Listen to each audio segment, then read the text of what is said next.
Hi friends, అందరికీ నమస్కారం. అంజలి కథలకి స్వాగతం. ఈరోజు చందమామ కథలోని బేతాళ కథ. కథ పేరు బాదరాయణ సంబంధం.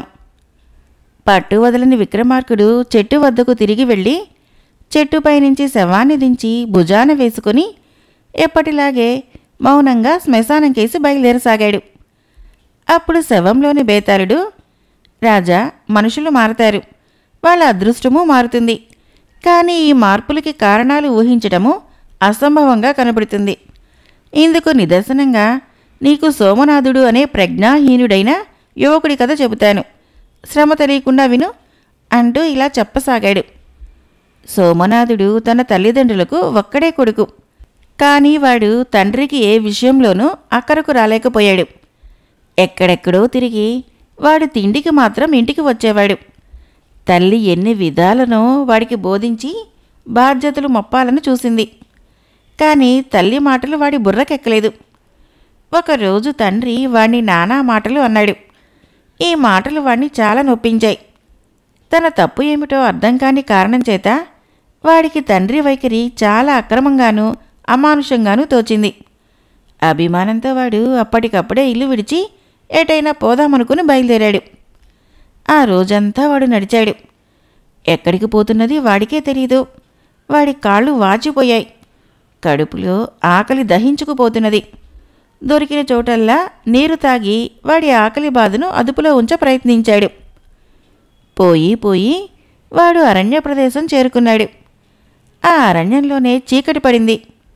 ఒకచోట వాడికి పాడుబడిన అమ్మవారి గుడి కనిపించింది. ఆకలితో శోష వస్తున్నది. తాను ఇల్లు విడిచి రావటం చాలా బుద్ధి తక్కువ పని అని వాడికి తోచింది. తన భద్రత తన తండ్రి మీద, ఆ ఇంటి మీద ఎంతగా ఆధారపడినది వాడికి ఆ సమయంలో తెలిసి వచ్చింది. ఇంతలో వాడున్న చోటికి ఒక బండి వచ్చి ఆగింది. అందులో నుంచి ఒక వృద్ధుడు దిగి ఆయాసపడుతూ, నాయనా, నాకు ఊపిరి అందటం లేదు, కాస్త ఎడ్డన్ని విప్పి వాటికి మేత వెయ్యి అన్నాడు. సోమనాథుడు లేచి వెళ్ళి ఎడ్లను బండి నుంచి విప్పి చెట్టుకు కట్టేసి మేత వేసి వచ్చాడు. తర్వాత ఇద్దరూ మాట్లాడుకున్నారు. ఆ వృద్ధుడి పేరు రంగనాథుడు. ఆయన సోమనాథుడికి తన విషయం చెబుతూ, నాయనా, నిన్ను చూస్తుంటే నాకు నా కొడుకు జ్ఞాపకం వస్తున్నాడు. వాడికి చిన్నతనంలోనే తల్లిపోతే నేనే తండ్రి తల్లి అయి వాణ్ణి సాకాను. వాడి మీద ఎన్నో ఆశలు పెట్టుకున్నాను. కానీ వాడు బాగుపడక పోగా పూర్తిగా చెడిపోయి అన్ని దురలవాట్లు నేర్చుకుని ఘోరమైన నేరాలు చేసి రాజభటులకు భయపడి పారిపోయాడు. అది మొదలు వాడి జాడలేదు అన్నాడు. జరిగిన దానికి విచారించకండి, ఏనాటికైనా మీవాడు బుద్ధి తెచ్చుకొని తిరిగి వస్తాడులేండి అన్నాడు సోమనాథుడు. ఇల్లు విడిచి రాగానే తన బుద్ధి ఎలా మారింది తెలుసును గనక. ఎంత చల్లని మాట అన్నావు నాయనా. నిన్ను కన్న తల్లిదండ్రులు ఎంత పుణ్యాత్ములో అంటుండగానే రంగనాథుడికి విపరీతంగా దగ్గుతెర వచ్చింది. ఆయన అతి ప్రయత్నంగా మాట్లాడుతూ, ఇక బతకను నేను. నా చావు ఇక్కడ ఈ అడవిలో రాసిపెట్టి ఉన్నట్లున్నది. నాకు ఆస్తిపాస్తులు లేవు.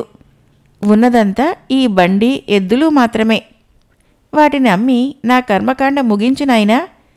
శ్రీనివాసపురంలో నా మిత్రుడు గంగన్న ఉన్నాడు. అతనికి నా వార్త చెప్పి అతని సహాయం పొందు అని ప్రాణం విడిచాడు.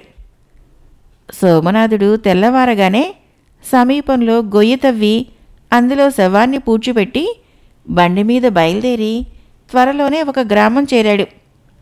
గ్రామం బయట బావి దగ్గర ఎడ్లకు నీరు పెట్టి సమీపంలో పచ్చిక మేయటానికి వదిలాడు. ఇంకో పక్క రేగి చెట్టు మీద పళ్ళు కనిపిస్తే ఆత్రంగా పోయి వాటిని కోసి తింటూ కూర్చున్నాడు. ఆ చెట్టు యజమాని గంగన్నే. ఆయన సోమనాథుణ్ణి చూసి, స్వేచ్ఛగా పళ్ళు కోసుకొని తినేస్తున్నావు, ఈ చెట్టు నీ తాతగారిదనుకున్నావా అని అడిగాడు. అయ్యా, 2 రోజులుగా తిండి లేదు, అందుకే 4 పళ్ళు కోసుకున్నాను అన్నాడు సోమనాథుడు దీనంగా. గంగన్న వాడి పక్కనే కూర్చొని, ఎక్కడికి పోతున్నావు, ఎవరింటికి అని అడిగాడు. శ్రీనివాసపురంలో గంగన్న గారి ఇంటికి పోతున్నాను. క్రిందటి రాత్రి రంగనాథుడు గారు అడవిలో చనిపోయారు. గంగన్నగారనే ఆయన తన మిత్రుడని చెప్పి ఆయన సహాయంతో ఈ బండి ఎద్దులు అమ్మి తన కర్మ జరిపించమన్నారు అన్నాడు సోమనాథుడు. అయ్యో పాపం, రంగనాథం పోయాడా? అతడు కొడుకువా నువ్వు? నాయనా, నీకోసం అతను ఎలా బెంగపడేవాడో తెలుసా?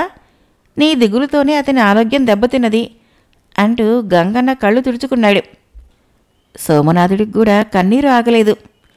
గంగన్న వాణ్ణి తన ఇంటికి తీసుకొని పోయి తన భార్యకు వాణ్ణి రంగనాథుడి కొడుకుగా పరిచయం చేసి, పాపం, రంగనాథుడు అడవిలో చనిపోయాట, నా సహాయంతో తనకు కర్మ జరిపించమన్నట్ట అన్నాడు. ఆమె కూడా విచారంతో కంటతడి పెట్టుకొని సోమనాథుణ్ణి వాత్సల్యంతో చూసింది. కర్మ ముగిసింది. గంగన్న అన్ని రోజులు సోమనాథుణ్ణి శ్రద్ధగా గమనించాడు. కుర్రవాడు చిన్నప్పుడు అల్లరి చిల్లరగా తిరిగాడేమో కానీ ఇప్పుడు చాలా పెద్ద మనిషి అయ్యాడు. రంగనాథుడిలో ఉన్న మంచి లక్షణాలన్నీ ఈ కుర్రవాడిలో ఉన్నాయి. వాడి 2 రోజులు తిండికి మాడి రేగుపళ్ళు తింటుంటే తనకు కోపం వచ్చినందుకు గంగన్నకు వాడి మీద జాలి, తన ప్రవర్తన గురించి పశ్చాత్తాపము కలిగాయి. కర్మకాండ ముగియగానే సోమనాథుడు వెళ్ళిపోతానన్నాడు. కానీ అప్పటికే తన భార్యతో సంప్రదించి ఉన్న గంగన్న, ఎక్కడికి పోతావు బాబు? నీకు ఆస్తిపాస్తులు లేవు కదా? ఇక మనుషులంటావా? నాకన్నా మీ నాన్నకు ఆప్తుడు లేడు.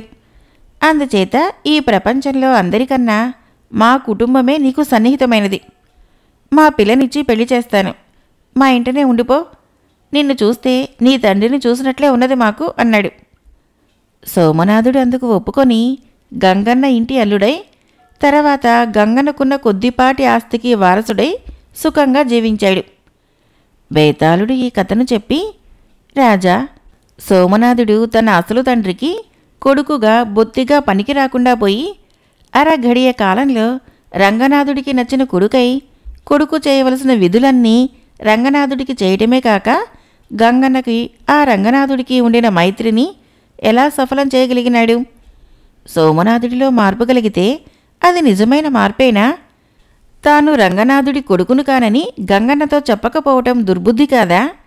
ఈ సందేహాలకి సమాధానాలు తెలిసి కూడా చెప్పలేకపోయావో నీ తల పగిలిపోతుంది అన్నాడు.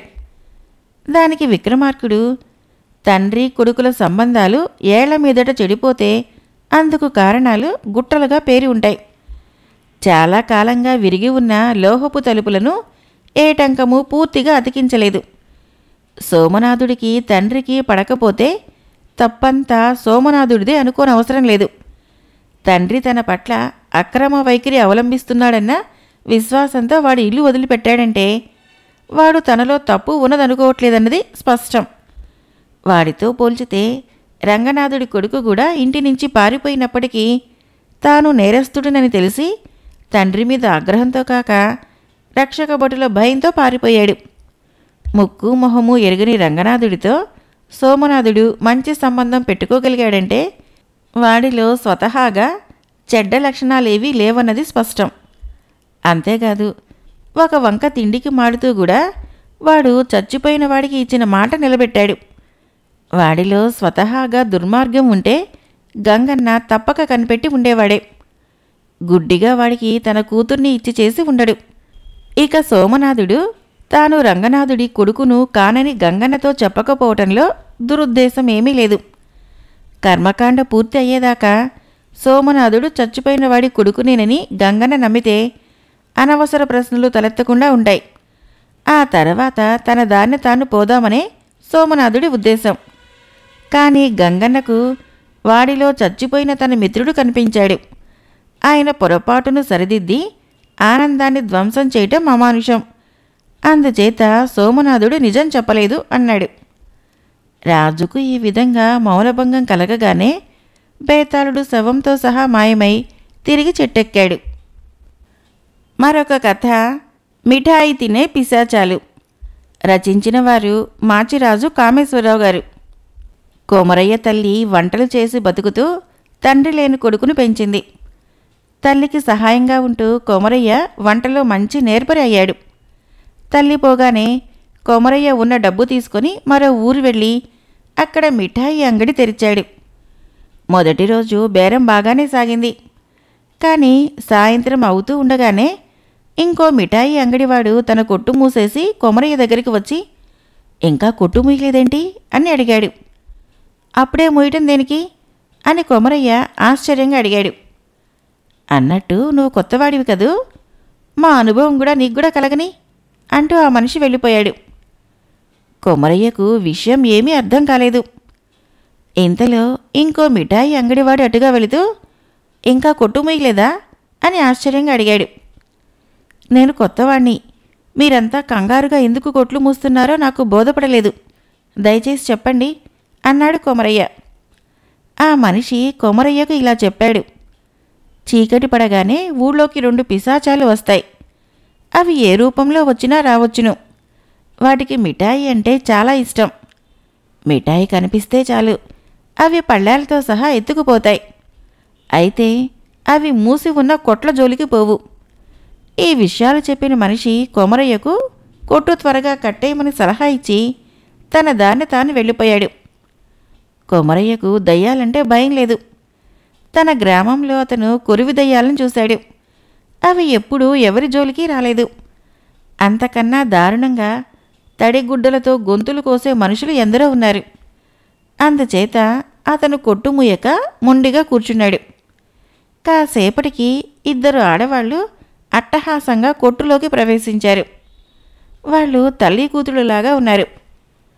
రేపు రాత్రి మా అమ్మాయి పెళ్ళికి 15 గంపల మిఠాయి సిద్ధం చేయగలవా అన్నది తల్లి కొమరయ్యతో. ఆడమనిషి మాటలు విడ్డూరంగా ఉన్నట్లు తోచి కొమరయ్య ఆ ఆడవాళ్ల కాళ్ళకేసి చూశాడు. పాదాలు వెనక్కి తిరిగి ఉన్నాయి. అవి మిఠాయి తినే పిశాచాలని అతనికి తెలిసిపోయింది. వాడు నిండుగా నవ్వి, మీరు ఏ మిఠాయి కోరితే అది చిటికలో చేసి ఇయ్యగలను, కానీ మీకు ఏ మిఠాయి కావాలి అని అడిగాడు.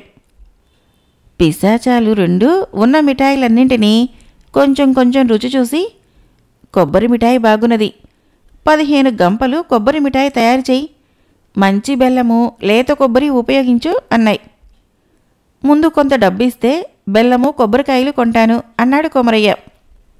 తల్లి పిశాచము డబ్బులు సంచి 2 నుంచి తీసి కొమరయ్య చేతిలో పెట్టి, ఇందులో 500 రూపాయలున్నాయి, మిగిలినది రేపు మిఠాయి ఇచ్చాక ఇస్తాను అని హడావుడిగా కూతురుతో సహా దుకాణంలో నుంచి బయటికి నడిచింది. పిల్ల పిశాచము పెద్దదానితో, వాడికి డబ్బు ఇచ్చావు దేనికి, కొని తింటే మిఠాయి నాకు చేదుగా ఉంటుంది అన్నది. తల్లి పిశాచి విరగబడి నవ్వి, వెర్రి మొహమా, కొత్తవాడి దగ్గర ఎక్కువగా మిఠాయి రాబట్టడానికి ఎత్తు వేశాను. మనం ఇచ్చిన డబ్బుతో వాడు రేపు 15 గంపల మిఠాయి తయారు చేస్తాడు. మనం రేపు వచ్చి దూరం నుంచే నాలుకలు చాచి మిఠాయి అంతా తినేద్దాం. అది చూసి వాడు టారుకొని ప్రాణాలు అరచేత పట్టుకొని పారిపోతాడు. తర్వాత మనము అంగడిలో ఉన్న మిఠాయిలన్నింటితో పాటు గల్లాపెట్టిలో ఉన్న డబ్బునంతా తీసుకుని చక్కా పోదాము అన్నది. ఆ మాటలకి పిల్ల పిశాచం మొహము చాటంతయింది. మర్నాడు కొమరయ్య 15 గంపలు కొని తెచ్చి పెరట్లో పెట్టాడు. సాయంత్రం కాగానే అతను గాడి పొయ్యి అంటించి పిశాచాల కోసం ఎదురు చూడసాగాడు. చీకటి పడి పిశాచాలు వచ్చాయి. రండి రండి, పెళ్లికూతురు గారికి నా శుభాకాంక్షలు అంటూ కొమరయ్య వాటికి ఎదురు వెళ్ళాడు. అవతల పెళ్లివారు వచ్చి కూర్చున్నారు. మిఠాయి సిద్ధంగా ఉన్నదా అని పిశాచాలు అడిగాయి. మీరొక్కసారి ఇలా రండి అంటూ కొమరయ్య పిశాచాలని పెరట్లోకి తీసుకొని వెళ్ళాడు. అక్కడ ఉన్న 15 గంపలు చూసి పిశాచాలు ఆనందంతో కేకలు పెట్టాయి. కానీ తీరా చూస్తే అవి ఖాళీగా ఉన్నాయి. మోసం, దగ, గంపల్లో మిఠాయి ఏది అంటూ పిశాచాలు కోపంగా కళ్ళెర్ర చేసి కొమరయ్య మీదకి ఎగిరిపడ్డాయి. నేను చెప్పేది కాస్త వినండి.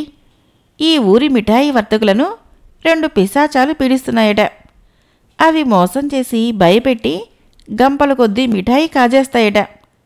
నా మిత్రుడు గట్టి భూతవైద్యుడు ఒకడున్నాడు. వాడు ఈ రాత్రి పిశాచాలకు మారణహోమం చేస్తాడట. నన్ను గాడి పొయ్యి అంటించి ఉంచమన్నాడు. మారణహోమానికి వేపకట్టెలే కావాలట. వాడు వాటి కోసం వెళ్ళాడు. వాడు పిశాచాలని మారణహోమం చేయగానే చిటికలో మీ మిఠాయి తయారు చేస్తాను అన్నాడు కొమరయ్య ఎంతో నమ్మకంగా. భూతవైద్యుడి మాట, మారణహోమం మాట వినగానే పిశాచాలకు టారెత్తిపోయింది. ఇంతలో ఎవరో వీధి తలుపు తట్టి, కొమరయ్య, అంతా సిద్ధం చేశావా? పిశాచాలు తిరిగే వేళ అవుతోంది అని కేకపెట్టాడు. ఆ మనిషిని కొమరయ్య ముందే ఏర్పాటు చేసి ఉంచాడు. అదుగో విన్నారా, మాటలోనే భూతవైద్యుడు వచ్చేశాడు అన్నాడు కొమరయ్య. ఇక పిశాచాలకి అక్కడ క్షణం కూడా ఉండబుద్ధి కాలేదు. అవి నల్ల పిల్లులుగా మారి చీకట్లో పారిపోయాయి. తిరిగి ఆ పిశాచాలు ఆ ఊరి ఛాయల్లో కూడా కనిపించలేదు. పాపం, పిశాచాల మూలంగా మీరు చాలా నష్టపోయారు అని కొమరయ్య పిశాచాల దగ్గర పుచ్చుకున్న డబ్బును ఆ ఊరి మిఠాయి వర్తకులకందరికీ సమంగా పంచిపెట్టాడు. మరొక కథ పేరు స్వాముల వారి జాతకం. రచించిన వారు బొమ్మిడి అచ్చారావు గారు. మాణిక్యపురానికి ఒక స్వాముల వారు 2 శిష్యులతో సహా వచ్చి ఊరు చివర ఒక కుటీరంలో బస చేసి ఊరి వారందరికీ జాతకాలు చెప్పి డబ్బులు వసూలు చేయసాగాడు. ఆయన దినచర్య ఏమంటే, రోజు ఉదయము 1 గంట సేపు ఊరి వాళ్ళు తమ జాతకాలు తెలుసుకోవడానికి వచ్చినప్పుడు వారి గతం యావత్తు ఉన్నది ఉన్నట్లు చెప్పి తర్వాత భవిష్యత్తు గురించి వారు కోరింది చెప్పేవాడు. ఆయన ఊరికి కొత్తవాడైనా ఊరివారు ఎవరు వచ్చి అడిగినా వారి పేరు ఒక కాగితం మీద రాసుకొని లోపలి గదిలోకి వెళ్ళి కొంతసేపు ఉండి కాగితం మీద వారి పుట్టు పూర్వోత్తరాలు రాసుకుని వచ్చి చదువుతాడు.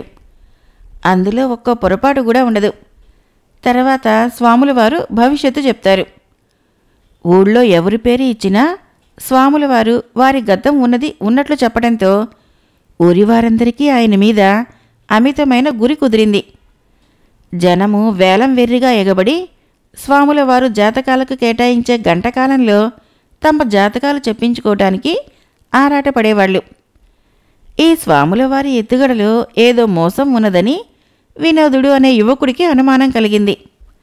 అతని అనుమానానికి కారణం లేకపోలేదు. స్వాములవారు జాతకం అడిగిన మనిషి పేరు రాసుకొని లోపలికి పోతాడు. పోయినవాడు కొంతసేపటికి గాని బయటికి రాడు. బయటికి వచ్చినవాడు జాతకుడి పూర్వజీవితం వివరాలు నోటితో చెప్పక కాగితం మీద రాసుకుని వచ్చి చదువుతాడు. స్వాములవారు లోపలికి వెళ్ళేటప్పుడు ఒక శిష్యుడు ఆయనతో పాటు తాను కూడా లోపలికి పోతాడు. స్వాములవారు లోపలికి పోయి వెంటనే రారు కదా, అంతసేపు లోపల ఏం చేస్తారు అని వినోదుడు 2వ శిష్యుడిని అడిగాడు. వారు సమాధిలోకి వెళ్ళి జాతకుడి భూత భవిష్యత్తులు తెలుసుకుంటారు అన్నాడు శిష్యుడు. వినోదుడు తృప్తి పడలేదు. అతనికి ఇంకో సందేహం ఏమంటే, సన్యాసం పుచ్చుకున్నవాడు జాతకాలు చెప్పి డబ్బు ఎందుకు వసూలు చేస్తాడు? ఇంతకన్నా కూడా ముఖ్యమైన విషయం ఏమిటంటే, స్వాముల వారు జరగబోయేది చెబుతున్నాడు కదా, అది నిజం అవుతున్నదా? దాని గురించి ఆరా తీసినవాడు లేడు. ఈ స్వాముల వారి జాతకం ఏమిటో నేను తెలుస్తాను అనుకున్నాడు వినోదుడు. ఊరు మాటు మణిగినాక అతను స్వాముల వారి కుటీరం సమీపంలో మాటు వేయనారంభించాడు. ఒక రాత్రి స్వాముల వారు తన శిష్యులతో, ఇక ఈ ఊళ్ళో దాదాపు అందరి జాతకాలు చెప్పినట్టే, అందుచేత మీరు తీరిక వేళలో పక్క ఊరిలో భిక్షాటనకు వెళ్ళి అందరి వివరాలు రాసుకుని రండి. వేషం జాగ్రత్తగా వేయండి.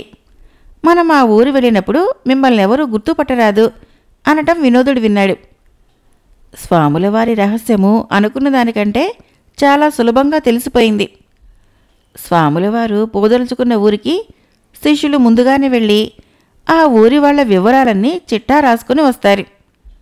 జాతకం అడిగిన వాడి పేరు రాసుకొని స్వాముల వారు ఒక శిష్యుడితో లోపలికి వెళ్ళి వాడి సహాయంతో జాతకుడి వివరాలు చిట్టా నుంచి ఎత్తి తిరిగి రాసుకొని బయటకు వచ్చి దాన్ని చదివి జాతకుడికి తనలో పూర్తి విశ్వాసం కలిగించుకొని నోటికి వచ్చినట్టు భవిష్యత్తు చెప్పి పంపించేస్తాడు.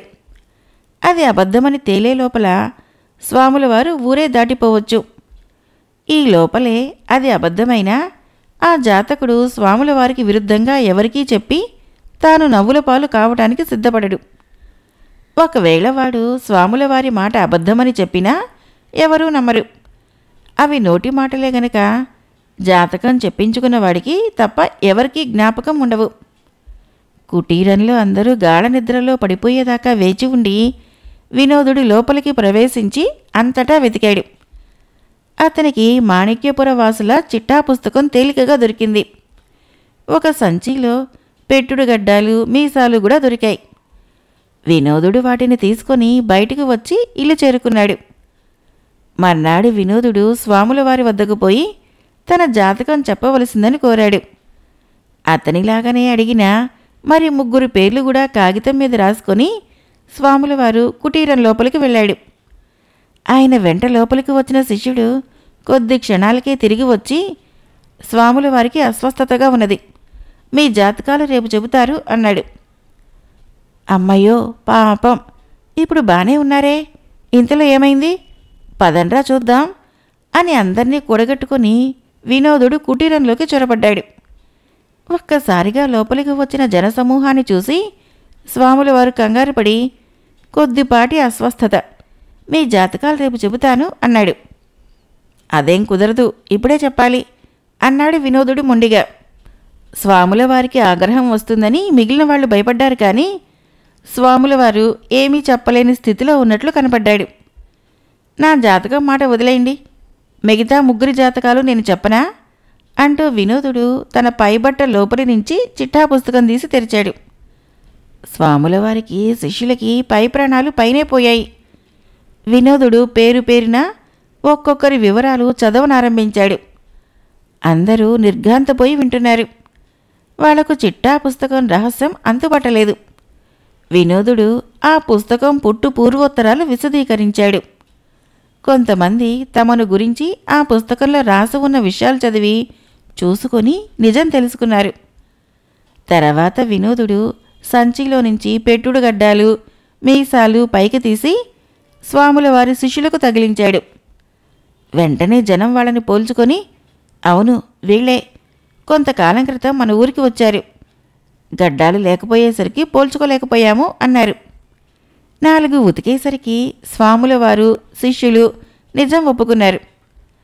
తర్వాత గ్రామస్తులు వాళ్ళని ఊరి నుంచి తరిమేసి తమ జాతకాల పిచ్చి తమను పిచ్చి వాళ్లను చేసిందని గ్రహించారు. కథ అయిపోయింది. ఫ్రెండ్స్, నా కథలు నచ్చినట్లయితే మన ఛానల్ని తప్పకుండా సబ్స్క్రైబ్ చేయండి, లైక్ చేయండి, షేర్ చేయండి, కామెంట్ చేయండి. Thank you.